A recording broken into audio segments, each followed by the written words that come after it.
히브리서 9장 28절 구원. 저는 어저께 과거를 회상을 안 해야 되는데 좀 생각이 나는 그런 입장이었기 때문에 나라를 위해서 기도하면서 좀 많이 울었어요. 저는 박정희 대통령 때 공무원 들어가서 전두환 대통령 때 제가 사직을 했어요.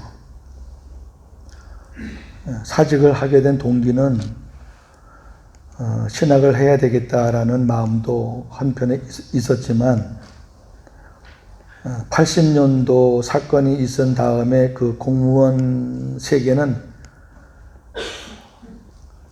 칼과 총만 없었지 아주 심각했었어요.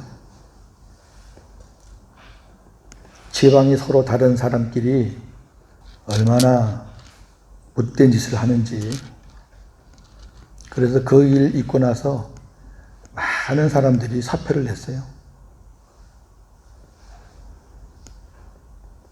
거의 저희들은 거의 야근하고 비상근무하고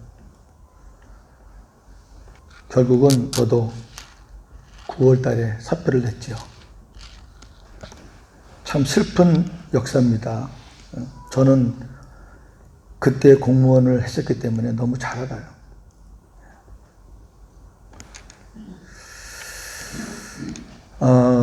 오늘은 정말 중요한 거예요. 말씀이 다 중요하지만 이 구원에 가는 건데요. 사람들이 구원에 관해서 너무 몰라요. 한번 오늘 쭉 제가 정리해 드릴 테니까 본인도 해당이 될 수가 있어요. 바로 잡으면 돼요. 몰랐던 거 아무 상관없어요. 바로 잡으면 되고 내가 잘못 알았던 거 바로 잡으면 돼요. 저는 신학 공부할 때 개인적으로 신학 교리에 심취했었습니다. 그래서 복음을 전하기 전까지는 교리를 제 목회와 신앙의 절대적인 기준 그리고 척도로 여기면서 목회했습니다. 그런데 이제 복음을 깨닫고 나니까 이 신학 교리가 중요해요. 필요해요. 그런데 한편으로는 복음을 가로막는 큰 장애물이 될 수도 있다는 것을 이제 발견하기 시작하는 거예요. 무슨 말씀이냐면은 교인들이 왜 성경을 읽어도 못 깨닫느냐? 교리에 사로잡혀서 못 깨달아요. 교리는 잘 알아요. 거기에 딱 사로잡혀서 교리에 안경을 쓰고 성경을 보니까 자기 입맛대로 보는 거예요. 그래서 장로교는 장로교 입맛대로, 감리교는 감리교 입맛대로, 성결교, 침례교는 다 자기 입맛대로 보는 거예요. 왜? 교리가 틀리잖아요. 성경은 하나고 하나님의 가르침은 하나인데 교리에 따라서 완전히 다 사분오율된 거예요. 자, 예를 들면 우리가 집을 짓는데 집이 있고 울타리가 있잖아요. 울타리 필요해요. 도둑이 들어오는 것도 막아야 되고 여러 가지 재해도 울타리가 있으면 덜 위험하고. 그런데 울타리는 집이 있으니까 울타리가 필요한 거잖아요. 아니 집이 없는데 울타리만 치는 사람이 어디 있어요? 마치 교리는 울타리와 같아요. 그리고 집은 말씀이에요. 교리가 말씀을 지켜야 되는데 교리가 가운데 와 있고 말씀은 다 흩어져 버렸어요. 그래서 예정론이 어떻고 뭐가 어떻고 하면서 그걸로 싸우는 거예요. 잘못된 교리의 안경을 쓰고 성경을 보니까 해석이 틀릴 수밖에 없어요. 신론, 삼일체론이라고도 합니다. 구원론, 기독론, 이거는 그리스도론이라고도 하고요. 인간론, 교회론, 성령론, 종말론, 다 그래요. 이 부분을 제가 하나하나 다 짚고 넘어갈 겁니다. 오늘은 이제 구원론에 대해서, 구원에 대해서 먼저 말씀을 좀 보겠습니다. 자, 교인들의 구원관에 대해서 몇 가지 정리를 해보면 이렇습니다. 교회 목회자들과 중직을 맡은 자들, 장로, 집사, 권사, 이런 사람들은 당연히 구원받는다고 생각합니다. 아니, 교인들이 자기 교회 목사가 구원받았나 안 받았나 그거 의심하고 오는 사람 있어요? 그거 의심하면 못 오죠. 교회에서 열심히 충성하는 장로님, 권사님, 집사님들, 저분들 구원 받았나 안 받았나 그거를 의심하는 사람이 거의 없어요.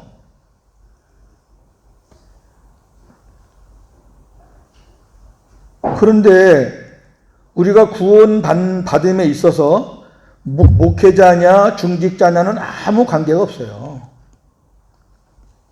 뒷글만큼도 관계가 없어요. 세례받고 교회 출석 잘하고 기도, 전도, 헌금 생활 잘하면 구원받는다고 생각합니다. 이것도 구원받는 거하고는 아무 관계없어요. 구원받은 사람이 주님의 마음으로 봉사하고 헌신하는 거지 이것이 구원의 조건은 전제는 안 돼요.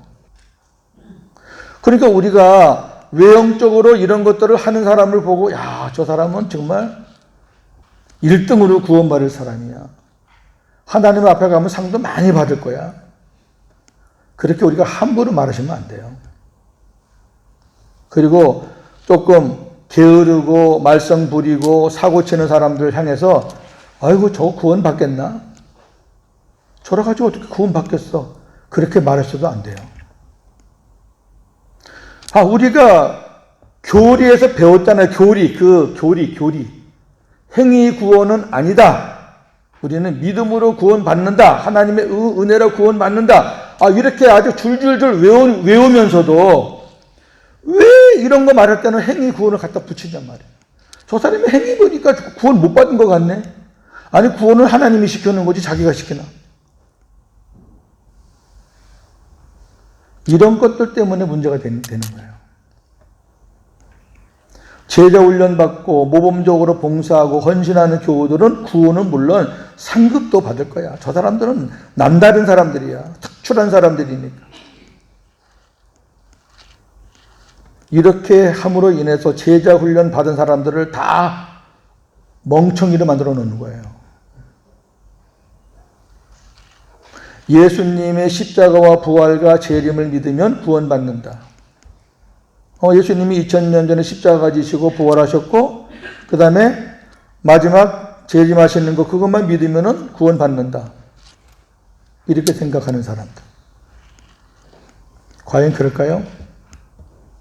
여기 있는 네 가지가 우리가 생각해 왔던 것들 아닙니까? 그래서 제가 첫 주 설교할 때 여러분 기존에 가지고 있었던 것 죄송하지만 다 내려놓고 들으세요 그랬어요.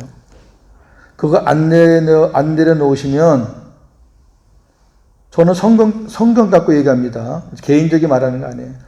성경을 갖다가 보여줘도 안 믿으려고 그래요. 옛날에 내가 들은 거 그거 아닌데 뭐. 자, 1번. 예수 그리스도의 초림, 그리고 다시 오심, 그리고 강림. 조금 다르죠? 다시 오심이 들어있죠? 자, 첫 번째, 육신을 입고 살아계신 하나님의 성전으로 오신 예수님입니다. 예수님 안에는 아버지가 계셨잖아요. 그러니까 예수님의 몸이 하나님의 성전이에요.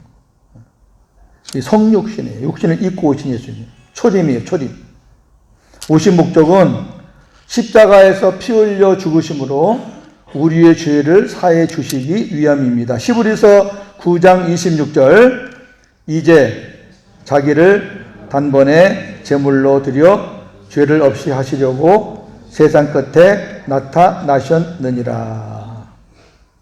여기 세상 끝에 나타나셨다고 하니까 앞뒤도 안 보고 예수님 마지막 오시는 건가? 그거 아니에요. 예수님의 초림을 얘기해요. 단번에 자기를 제물로 드려서 죄를 없이 하시려고 오셨으니까 예수님이 초림이에요. 그럼 여기 세상 끝은 뭐냐? 히브리서는 위치는 신약인데 히브리서 내용 13장 전체는 다 구약입니다. 신약에 있는 구약이에요. 히브리서는. 그 구약에 이러한 모든 일들을 설명하면서 이 모든 것이 예수님에 관해서 말씀하고 예언하고 약속한 거다라는 것을 변증법으로 증명하는 책이에요. 그러니까 히브리서에 나오는 모든 역사는 신약에 하나도 없고 다 구약이에요. 그러니까 구약의 끝을 말하는 거예요. 여기 세상 끝을. 구약이 끝나면서 예수님이 이 땅에 오셨다 그런 말씀이에요. 두 번째, 오순절에 성령과 함께 오신 그리스도입니다. 오신 목적은 우리를 성령으로 거듭나게 하여 새 생명을 주시고 우리를 성전 삼아 우리 안에 거하시면서 우리를 구원에 이르게 하시기 위함입니다. 자, 우리가 오순절 때 성령님만 오셨다고 생각을 했잖아요. 근데 요한복음 우리가 보니까 오순절 때 성령님만 오시는 게 아니라 예수님도 오시고 예수님 안에 아버지가 계시니까 삼위 하나님은 항상 같이 계시는 거예요. 성경에 예수님이 사역하셨다라고 예수님은 홀로 사역하는 게 아니고 예수님이 사역해도 거기 삼위 하나님이 같이 계시는 거고 성령님이 사역해도 삼위 하나님 같이 계시는 거고 구약의 천지 창조를 아버지가 하셨다고 그래도 성자, 성령 같이 계시는 거예요. 그래서 다른 책에 보면은 잠언서나 요한복음 보면은 창조할 때 예수님도 함께 하셨다. 창세기 1장 2, 3절 보면은 성령께서 운행하신다. 성령 운행하신다는 얘기는 하나님의 말씀을 듣고 성령이 역사하신다. 같이 하시는 거예요. 그러니까 우리가 오순절 때 성령님만 오셨다고 생각하니까 예수님은 저기 위에 계시는 거예요. 근데 성경을 보니까 예수님이 내 안에 계신 것을 우리가 믿지 않으면 가짜라 그러니까 헷갈리는 거죠. 예수님이 우리 안에 안 오시면 저나 여러분은 구원 받을 수가 없어요. 왜 그런지 아세요? 자, 히브리서 9장 28절 오늘 본문입니다. 시작. 이와 같이 그리스도도 많은 사람의 죄를 담당하시려고 단번에 들이신 바 되셨고 구원에 이르게 하기 위하여 죄와 상관없이 자기를 바라는 자들에게 몇 번째? 두 번째 나타나시리라. 이 두 번째가 언제예요? 마지막 때예요? 구원에 이르게 하기 위해서 자기를 바라는 자들에게 오신다는 거예요. 예수님은 안 계신 것이 없어요. 예수님의 부활은 영육 부활이에요. 육신의 부활로 부활체가 지금 하나님 우편에 계셔요. 왜? 올라가신 그대로 오셔야 되기 때문에 부활체가 계시는 거고 예수님은 인성과 신성을 갖고 계신 분이잖아요. 부활체는 하늘에 계시고 그 다음에 예수님이 영으로 그리스도로 우리 안에 오신 거예요. 주님이 내 안에 오셨으니까 하늘이 비인 게 아니라 예수님의 인성과 신성은 이 땅에 계실 때만 적용되는 게 아니라 지금도 적용되는 거예요. 왜? 그분은 육신을 갖고 계시니까. 부활체는 우리 눈으로 보는 거고 만질 수 있는 거예요. 저나 여러분도 그렇게 부활체로 변해요. 나중에 예수님의 그 변화대로 우리가 똑같이 변화되는 거예요. 그리고 예수님이 우리 안에 오셔야 되는 이유는 우리를 구원에 이르게 하기 위해서 오셔야 되는 거예요. 그 예수님을 우리가 영접하고 그분과 함께 살아야 우리 주님이 구원을 이루어 주시는 거지. 아니, 구원을 이루어주기 위해서 예수님이 오셨는데 우리가 마음을 알고 안 열고 그분을 받아들이지 않으면 어떻게 구원받겠어요? 그분이 구원을 이루어 주실 분은 그분인데. 예수라는 이름이 구원자예요, 구원자. 여러분, 막연하게 생각하지 마시고 구원은 실체예요, 실체. 우리가 놓쳤던 부분이에요, 이 부분이. 성경에 있는데도 불구하고. 세 번째, 마지막 때의 영광의 몸을 입고 심판주로 강림하시는 예수님입니다. 오시는 목적은 천국 복음으로 주님과 하나 되어 믿음으로 산 성도들을 첫째 부활시켜서 천년 왕국의 복을 누리게 하시고 불신자들을 영원히 심판하시기 위함입니다. 여기 처음 보는 단어들이 많이 나와요. 예. 첫째 부활도 나오고 천년왕국도 나오는데, 성경에 이런 말씀도 있다라는 정도만 오늘 말씀을 드리고 깊이 들어가는 건 조금 더 있다가 지금 말씀드리면 좀 힘들고요. 자, 우선 주님이 마지막 강림하셔서 하시는 일입니다. 데살로니가 후서 1장 7절 10절입니다. 주 예수께서 자기의 능력의 천사들과 함께 하늘로부터 불꽃 가운데에 나타나실 때에 하나님을 모르는 자들과 우리 주 예수의 복음에 복종하지 않는 자들에게 형벌을 내리시리니 이런 자들은 주의 얼굴과 그의 심의 영광을 떠나 영원한 멸망의 형벌을 받으리로다. 그날에 그가 강림하사 그의 성도들에게서 영광을 받으시고 그랬습니다. 마지막 강림이에요. 그때는 성도들은 하나님이 구원하시고 그 다음에 하나님을 모르는 자들과 예수의 복음에 복종하지 않는 자들은 심판하시기 위해서 오시는 거예요. 제가 새벽에 말씀드렸나요? 하나님을 모르는 자들과 우리 주 예수의 복음에 복종하지 않는 자들 똑같이 심판이에요. 우리 주 예수의 복음에 복종하지 않는 자들이라는 말은 복음이 없는 자들을 말하는 거예요. 예수님이 내 안에 들어오셔서 내가 그분을 주인으로 인정하면 저나 여러분은 그분의 뜻에 따르게 돼 있어요. 그분이 마음을 만져주시고 성령이 탄식하시면서 하나님의 뜻을 깨닫게 하시고 그분이 다 역사하는데 그분이 안 들어오시니까 자기 마음대로 사는 거예요. 예수님이 내 안에 계시면 내가 예수님께 복종해야지 그렇게 하는 게 아니고 율법으로 사는 게 아니라 주님을 내가 주인으로 모시면 그분의 뜻에 내가 따르게 된다니까요. 여기 주 예수의 복음에 복종하지 않는 자들은 복음이신 예수님을 마음에 영접하지 않고 그 주님과 함께 살지 않고 입으로는 예수 믿는다, 목사다, 장로다, 집사다, 권사다 하면서 자기 마음대로 살았던 사람들이 있어요. 심판이에요. 성경이. 심판이에요. 우리가 보기에는 저렇게 교회 밖에서 그냥 교회 핍박하고 예수 믿는 사람들한테 욕하고 이런 사람들하고 그래도 교회 안에 와서 충성하고 헌금하고 봉사한 사람 어떻게 그 사람하고 이 사람하고 비교를 합니까? 그건 우리 생각이지요. 우리가 복음을 모르고 복음이신 예수님을 내 안에 모시지 않고 그분과 함께 살지 않으면은 똑같아요.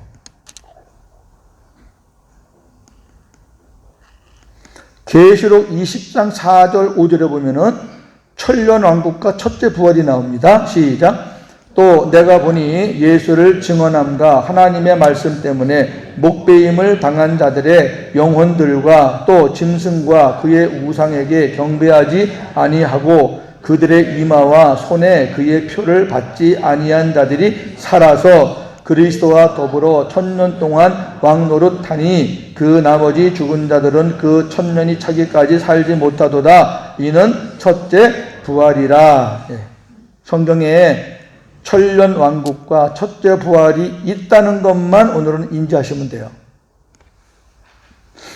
단 첫째 부활에 들어가는 사람은 조건이 있어요. 전제가 있어요. 첫째, 예수를 증언한 사람. 둘째, 하나님의 말씀 때문에 목배임을 당한 사람들의 영혼, 순교자예요. 그리고 짐승과 그의 우상에게 경배하지 않고 그들의 이마와 손에 그의 표를 받지 아니한 자, 끝까지 믿음을 지킨 자들을 말하는 거예요. 이런 사람들이 살아서 부활해서 예수님과 더불어 1000년 동안 왕노릇 하는데 그 사람들의 부활을 성경에서는 첫째 부활이라 이렇게 말하고, 그 나머지 사람들은 1000년이 차기까지 살지 못하더라. 여러분, 첫째 부활이 있으면 그 다음 부활도 있는 거 아니에요?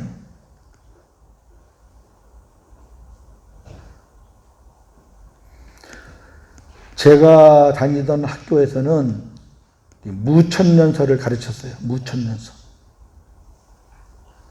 천년이라는 게 예수님이 이 땅에 오셔서 그 다음에 예수님이 마지막 오실 때까지 그 간격을 천년이라고 한다. 그렇게 가르쳤어요. 그리고 하나님 앞에 가면 상이 어디 있냐. 천국 가는 게 상이고, 여기서도 그냥 상 받고 못 받는 것 때문에 난리인데, 천국 가서도 거기서도 또 누구는 상을 받고 누구는 상을 안 받는다 그러면은, 그렇게 하나님의 나라가 차등이 있다 그러면은, 그건 문제가 있지 않느냐, 이렇게 가르치는 게 무천년설이에요. 그러니까 사람들이 열심을 내나 안 내나 적당히 믿으나 어떻든 예수님만 믿으면 천국 가면 다 똑같네, 이렇게 생각하니까 주님께 충성은 안 하죠. 근데 성경에 상을 준다는 말씀이 너무 많은 거예요. 경주해서 상을 받아라. 좋은 군사가 돼서 상을 받아라. 의의 면류관, 생명의 면류관, 썩지 않은 면류관, 하나님께서 여러 가지를 말하면서 우리에게 충성하라. 믿음으로 살아라. 왜 그럴까요? 하나님 앞에 가서 다 동일하다 그러면은, 뭐하러 열심을 내요, 뭐하러. 적당히 살지, 그냥 믿음만 붙잡고. 그 해답은 여기 있어요.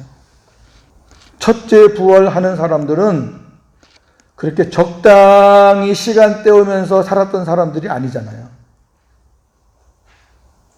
사나 죽으나 어느 곳에 가든지 예수님 전하고 예수님 보여주고 복음 전하면서 그렇게 사는 사람들, 그리고 생명의 위협이 왔을 때 순교하는 그런 사람들, 세상의 모든 유혹들이 와도 그래도 나는 예수님 한 분으로 만족해 하면서 끝까지 믿음을 지킨 사람들, 여러분, 이게 쉬운 일이 아닙니다. 그리고 이렇게 사는 게 내 의지로 이렇게 살 수가 있나요? 안 돼요.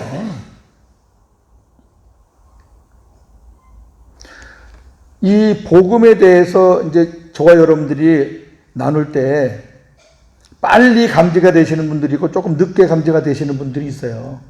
제가 말씀드렸죠. 저는 진짜 전도하기 싫어했던 목사예요.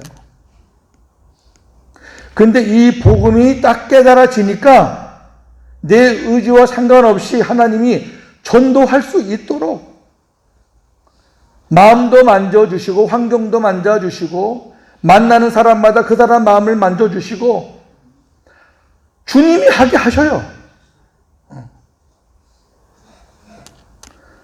순교자들이 순교할 때 그 사람의 믿음으로 그 사람들이 순교하는 줄 아세요? 성경에 뭐라 그럽니까? 너희들이 관창에 붙들려 가거나 그 다음에 죽으러 갈 때에 무슨 말을 해야 할지 염려하지 마라. 네 안에 계신 성령께서 어떻게 할지를 가르쳐 준다 그러잖아요. 성령의 힘으로 그거 순교를 감당하는 거지 어떻게 인간의 힘으로 감당을 해요? 손 다리가 다 부러지는데. 예수님이 나의 전부입니다. 주님만이 나의 모든 것입니다. 다른 거 다 없어져도 나는 주님 한 분님을 만족합니다. 그 주님이 내 안에 계시니까 나는 너무너무 행복합니다. 이런 믿음으로 사는 사람들은 돈이 좀 왔다 갔다 해도 거기에 눈 안 돌려요. 그까짓 거 뭐 들어오면 들어오는 거고 나가면 나가는 거지. 들어오면은 하나님 영광에서 멋지게 쓰고 나가면은 조금 절제하면서 저작하면서 좀 겸손하게 살고 그러면 되는 거죠. 그게 없는 사람은 돈 따라가는 거예요. 사람 따라가고. 그런 사람들은 첫째 부활이 안 돼요. 우리가 아무리 속여도 안 돼요. 주님은 정확하시니까. 너 고윤재 목자 어떻게 살았니? 주님이 보시고 저를 첫째 부활 시켜줄 거예요. 안 시켜줘도 할 수 없죠. 마지막 부활도 천국엔 들어가는 거니까. 천년왕국을 못 들어가는 거니까. 천년왕국이 있다는 것을 여러분들 인지를 하시는 말이에요. 제가 이제 언제 기회 되면 자세하게 말씀드릴 거예요. 그러면 첫째 부활이 있으면 그러면 목사님 마지막 또 다른 부활도 있어요? 있지요. 자, 고린도전서 15장 22절 24절입니다. 시작.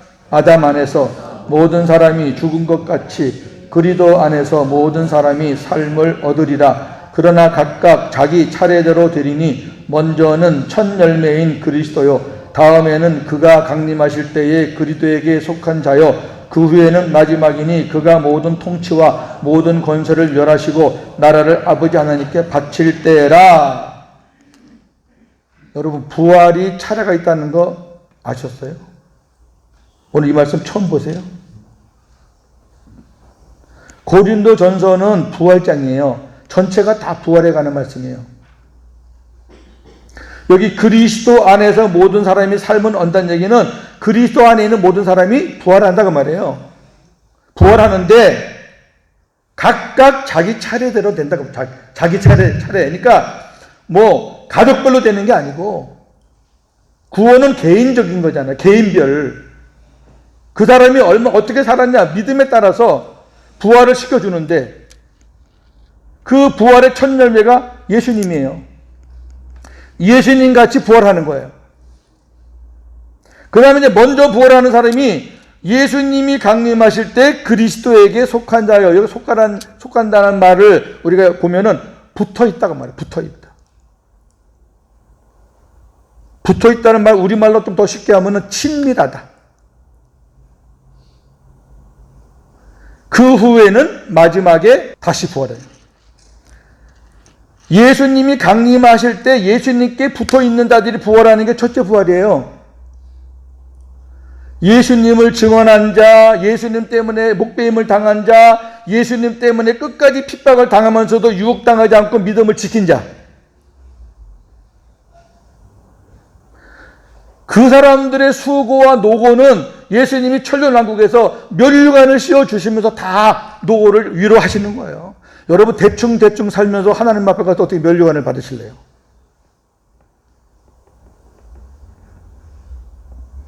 여기까지만 할게요. 더 들어가면 깊어요. 자, 그 다음 봅시다. 성경에는 재림이라는 말이 없어요. 그런데 교리에는 있어요. 없어요. 신학과 교리에서 예수님의 마지막 강림을 재림이라고 가르쳐요. 그 재림이라고 가르치는 것 때문에 오순절 성령과 함께 내 안에 다시 두 번째로 오신 그 그리스도를 보지 못하는 거예요.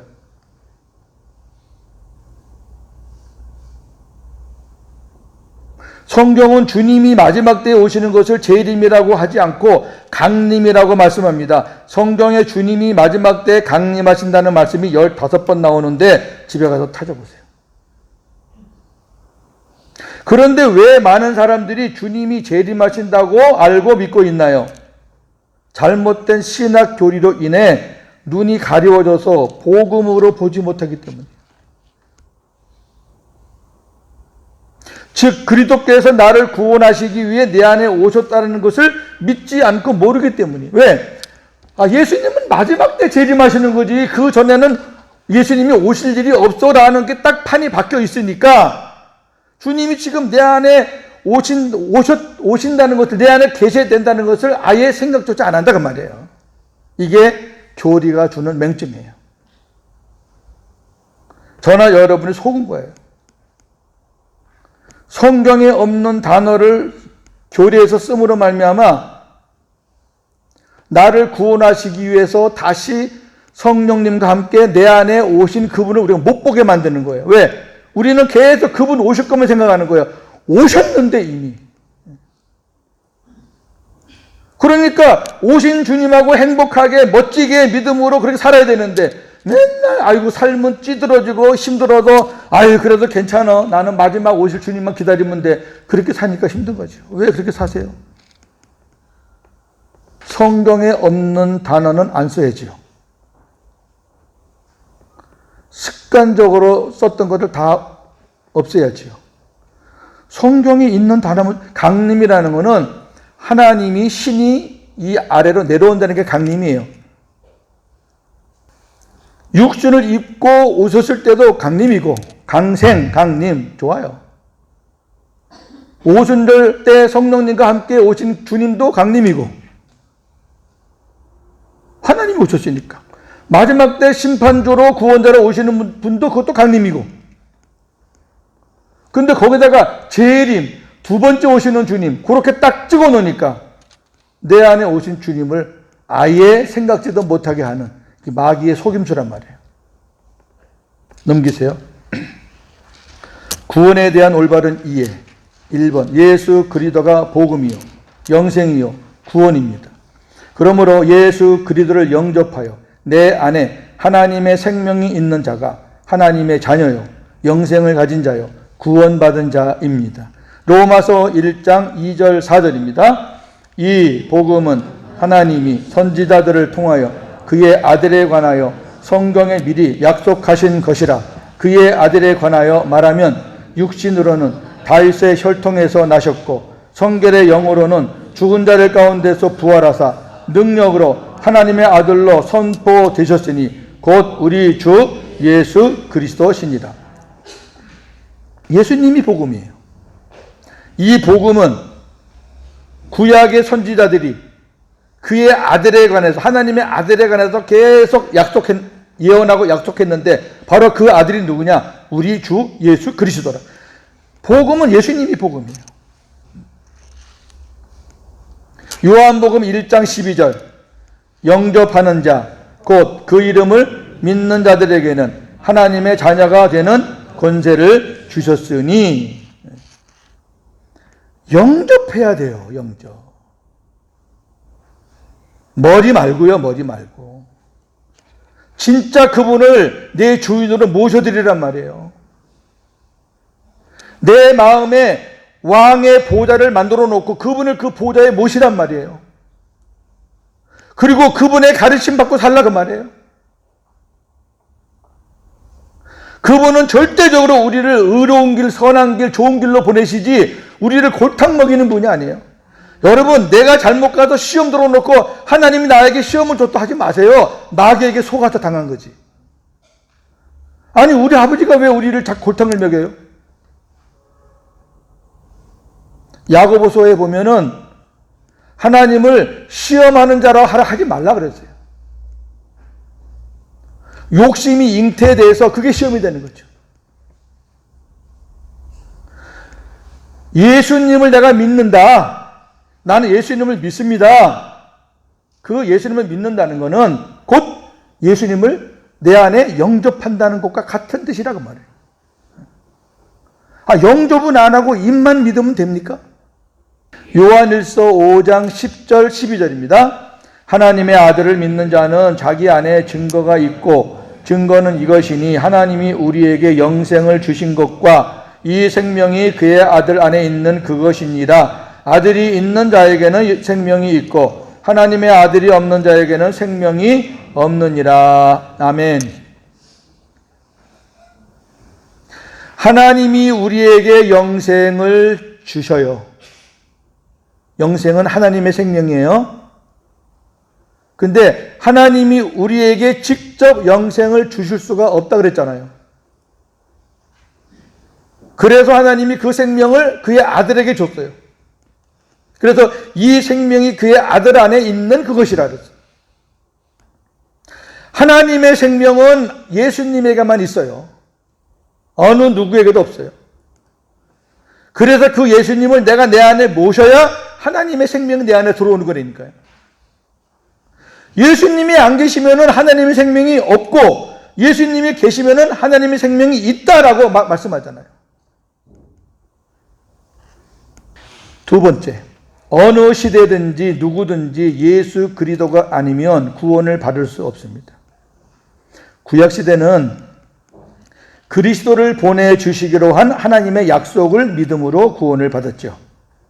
창세기 22장 17, 18절은 하나님이 아브라함에게 말씀하신 그 복의 말씀인데 한번 보세요. 시작. 내가 네게 큰 복을 주고 네 씨가 크게 번성하여 하늘의 별과 같고 바닷가의 모래와 같게 하리니 네 씨가 그 대적의 성문을 차지하리라.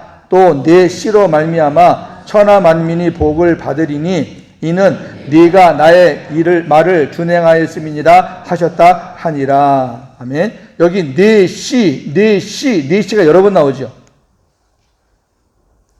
육신적으로 보면은 아브라함의 씨가 이삭이에요. 그런데 여기 말하는 이 씨는 이삭이 아니에요. 무슨 이삭이 대적의 성문을 차지하고 무슨 이삭으로 말미암아 천하 만민이 복을 받겠어요.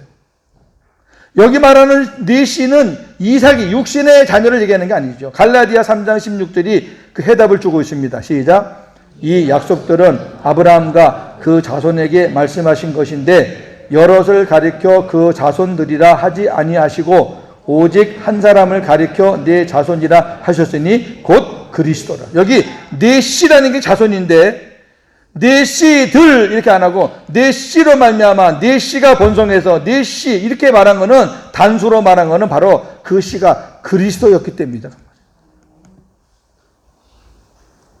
이러한 하나님의 약속을 믿고 구약 성도들은 구원을 받은 거예요.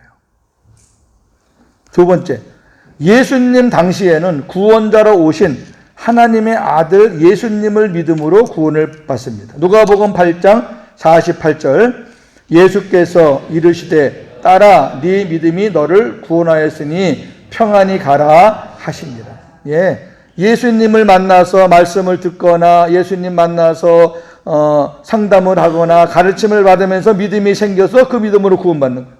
이런 일들이 이 사복음서에는 많아요.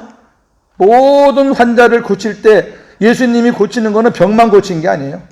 영도 고치고 육도 고치고 천국 복음을 전하면서 육신도 고쳐주시고 예수님 방법이에요. 예수님이 살아계실 때에는 예수님을 믿어야 구원받아요. 그 예수님 믿어야 돼요. 아니 예수님이 2000년 전에 오셨는데 구약에 약속하신 예수님을 믿는 사람이 어디 있냔 말이에요. 사진으로 보았던 사람이 실제로 앞에 와 있는데 그 사람은 안 보고 사진만 봐요. 실체가 왔잖아요. 구약에 약속했던 그 씨가 오셨잖아요. 근데 그분을 믿는 믿음으로 구원받는 거예요. 세 번째, 지금은 오순절날 왕권을 가지고 성령과 함께 내 안에 오신 그리스도를 믿음으로 구원을 받습니다. 마태복음 16장 28절입니다. 진실로 너희에게 이르노니 여기 서 있는 사람 중에 인자가 그 왕권을 가지고 오는 것을 볼 자들도 있느니라. 아멘. 제자들을 모아놓고 여기 서 있는 사람 중에서 내가 왕권을 가지고 오는 것을 볼 사람도 있어. 이게 마지막 오시는 겁니까? 이게 마지막 오시는 거라면 거기 서 있는 사람은 몇천 년을 살아야 되는데 아니잖아요. 오순절 강림 때 성령님과 함께 너희들 안에 들어오시겠다는 거잖아요. 지금은 내가 육신을 가지고 너희들과 직접 이렇게 얼굴 보고 상담하지만 그때는 내가 너희들 각각 심령 속에 들어가서 너희들의 보혜사가 내가 되어줄 거야. 그러니까 내 안에 오신 예수님을 믿어야 그분이 나를 구원에 이르게 하기 위해서 우리 안에 오셨다 그랬으니까 그분을 믿어야 구원을 받는 거죠. 혹시 지금도 이스라엘에 오셔서 십자가 지시고 부활하신 그 예수님만 믿고 있지는 않아요? 내 안에 계신 주님은 모르고 이스라엘에 오신 십자가 지시고 부활하신 그 주님만 믿어요? 여러분, 그 주님만 믿는 거는 지식이에요. 지식이잖아요. 저나 여러분이나 태어나지도 않았던 시대고 옛날 일인데 역사적인 사실을 그냥 내가 믿는 거야. 세상 사람들은 그것조차도 안 믿지만 그래도 기특하니까 그거는 믿어요. 그러나 그거 믿는다고 여러분 구원받나요? 예수님이 십자가에 죽으실 때 2000년 후에 태어날 내 죄까지 십자가에서 달려 죽으셨다는 것은 뭘로 증명해요? 그냥 상상으로 그렇게 하셨을 거야? 나는 그걸 믿어. 그게 무슨 믿음이에요? 믿음이 허상이에요? 믿음은 실상이에요. 그러면 2000년 전에 십자가에 죽으신 예수님이 내 죄를 위해서도 나 위해서도 십자가에 죽으셨다라는 그 증거가 뭐냐? 바로 그 예수님이 내 안에 계시니까 그 증거란 말이에요. 어려운 거 하나도 없잖아요. 제가 이렇게 소리를 막 지르는 이유를 여러분 아셔요? 이게 잘못되면은 저나 여러분이나 신앙생활 하는 거 다 꽝이에요. 구원의 시제입니다. 성경에 구원의 시제가 나오는데 이거는 구원이 세 가지가 있다 그런 말 아니에요. 어떤 성경에서는 구원을 과거 시제로, 어떤 성경에서는 현재 시제로, 어떤 성경에서는 미래 시제로 기록되어 있다 그 말이에요. 이 세 개가 다 하나가 돼서 그게 구원이에요. 자, 과거 시제는 성경에 구원을 받았으니 이렇게 과거 완료형으로 나와요. 이거는 생명 구원, 우리 중생을 말하는 거예요. 하나님의 생명으로 거듭나서 하나님의 자녀가 된 것으로서 지옥에 가지 않는 구원이에요. 우리가 하나님의 생명이 내 안에 있으면은 지옥에 안 가요. 하나님의 생명이 우리 안에 들어왔다가 아이고 이놈 봐라 이거 자기 혼자 아직도 멋대로 사네. 내가 있으나 마나네. 나 그냥 가야 되겠다. 그러신 분이 아니에요. 하나님이 삼위 하나님이 내 안에 들어오시면 우리가 잘 살든 못 살든 그냥 우리 안에 계셔요. 문제는 그 주님이 어떤 사람 속에서는 기뻐하시고 어떤 사람 속에서는 탄식을 하신다는 얘기죠. 이 구원은 우리의 행위와는 관계없이 오직 하나님의 은혜로 인하여 믿음으로 받는 구원을 말합니다. 에베소서 2장 8절 9절 너희는 그 은혜에 의하여 믿음으로 말미암아 구원을 받았으니 이것은 너희에게서 난 것이 아니요 하나님의 선물이라 행위에서 난 것이 아니니 이는 누구든지 자랑하지 못하게 함이라. 이거는 저나 여러분이 내 안에 하나님의 생명이 있다. 내가 예수님을 믿음으로 영접했다. 나는 이제 주님과 함께 산다. 라는 고백을 진짜 믿음으로 한다 그러면은 이거는 다 이미 받은 거예요. 이건 반복할 필요가 없어요. 혹시 우리가 죄에 빠져가지고 헤맨다 할지라도 여러분 이 부분은 의심하시면 안 되는 거예요. 이거는 내가 흔들리는 거지 주님이 흔들리는 건 아니에요. 이거는 두 번째는 중요합니다. 현재적인 구원은 너희 구원을 이루라. 이 말은 뭐예요? 이루어 나가라. 현재 명령 진행형입니다. 삶의 구원, 성화 구원을 의미합니다. 빌립보 2장 12절입니다. 그러므로 나의 사랑하는 자들아 너희가 나 있을 때뿐 아니라 더욱 지금 나 없을 때에도 항상 복종하여 두렵고 떨림으로 너희 구원을 이루라 그랬어요. 두렵고 떨림으로 너희 구원을 이루라는 말은 지금 계속해서 구원을 이루어 갈 것을 말하는 겁니다. 즉 지금 내 안에 계시는 예수 그리스도를 머리로 해서 구원을 이루어 가라. 믿음이 있으니까 이제는 그 믿음을 네가 키워라. 상받는 믿음으로 키워라. 구원받는 하나님의 생명은 있지만 이제는 그 씨가 싹이 나고 잎이 나고 꽃이 피고 열매가 열려서 하나님께 영광 돌리는 삶을 살아야 되지 않겠느냐. 그래서 우리 주님이 우리 안에 오셔서 구원을 이루어 가시는 거잖아요. 세 번째, 미래. 구원하시리니는 미래형으로 영원한 천국에 들어가는 것을 의미합니다. 디모데후서 4장 18절, 주께서 나를 모든 악한 일에서 건져내시고 또 그의 천국에 들어가도록 구원하시리니 그에게 영광이 세세 무궁토록 있을지어다. 아멘. 그건 장차 이루어질 천국입니다. 정리합니다. 예수님은 죽음에서 부활하여 승천하셔서 우리의 모든 죄를 탕감받으시고 부활체는 마지막 강림하시기 위해 하늘에 계시고 영은 그리스도로 내 안에 오셨습니다. 나 스스로는 천국에 갈 수 없기에 나를 구원하시기 위해 내 안에 오신 것입니다. 천국이신 그리스도께서 내 안에 오셔서 천국을 누리며 살게 하시다가 천국으로 인도하시는 것이 천국 복음입니다. 이 복음을 믿어야 구원받아서 천국에 갈 수 있습니다. 할렐루야. 안 믿으면 안 돼요. 믿어지는 것도 하나님의 은혜인데, 아이고 나는 예수님 내 안에 모시면 내가 선 것이요, 부담스러워. 그냥 예수님은 필요할 때만 오시고 나 혼자 살게요. 그렇게 사세요. 천국은 생명책에 기록된 자만 들어갑니다. 생명책은 어떤 책이에요? 여기 무슨 생명을 말하는 거예요? 하나님의 생명이 있는 자들 말하는 거예요. 하나님의 생명을 가진 자들, 그러니까 생명책이죠. 하나님의 생명책인데. 상급은 둘째고, 일단 우리가 생명책에 기록되려면은 하나님의 생명을 내가 가져야지 하나님의 생명책에 기록이 되는 거죠. 제자들이 전도하면서 많은 기적들을 봤어요.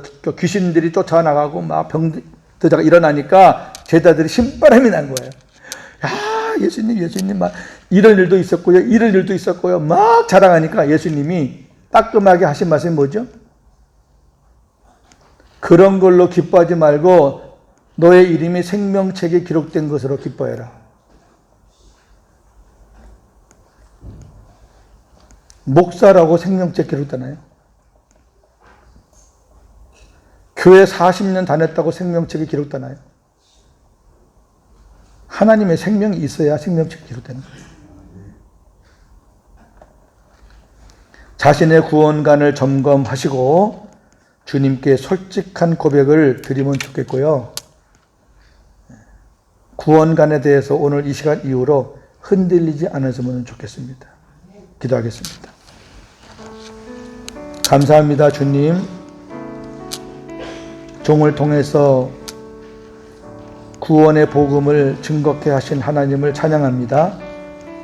오늘 이 말씀 듣고 자신의 구원관을 점검하고 잘못된 구원관을 가졌었다면 바로 고치고 복음으로 바로 무장해서 구원받은 자의 삶을 살기에 부족하지 않도록 이제 내가 사는 것이 아니라 내 안에 계신 주님이 그렇게 살게 하시고 힘을 공급하시고 우리에게 은혜를 공급하시고 우리에게 필요한 모든 것들을 공급하셔서 하나님의 일을 하게 하시는 그 주님과 친밀하게 그렇게 그 주님을 체험하면서 그 하나님이 하시는 일들을 보면서 우리는 그분께 영광만 돌리는 우리의 구원의 삶이 되게 하시고 그저 부끄럽게 구원받는 것으로 그치지 말고 우리가 믿음으로 더 주님과 친밀하게 주님께 꼭 붙어서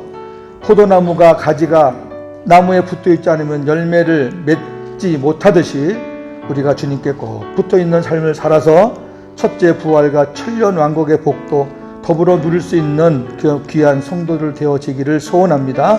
하나님 성령께서 각자의 심령에 역사하셔서 들은 말씀들을 더 풍성하게 깨닫게 하여 주시옵소서.